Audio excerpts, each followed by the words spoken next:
Greetings,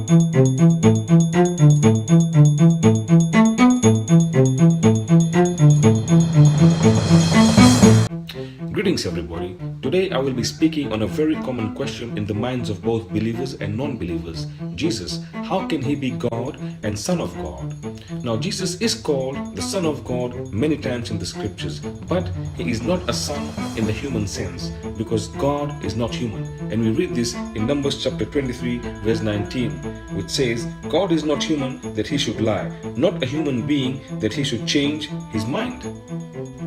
The Father and Son terminology has been used to help us understand and comprehend in part the relationship between God and Jesus. But this analogy, however, breaks down when taken too far.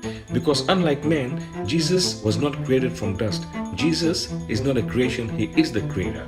Unlike man, Jesus never had a beginning. He was always there before all things. Jesus is the beginning. Colossians chapter 1 tells us that the Son, or Jesus, is the image of the invisible God.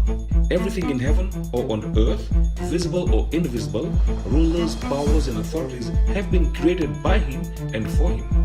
Now, Jesus is the word we see God use several times in the scriptures to create the universe. For example, in Psalms chapter 33 verse 6 we read, by the word of the Lord the heavens were made.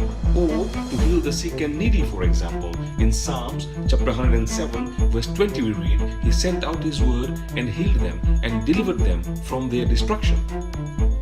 In John chapter 1 we read that the Word was with God from the beginning, not as a separate being, but rather the Word was God.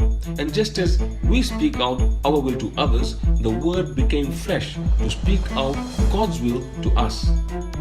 Jesus is the total message that God has ever wanted to share with you and me.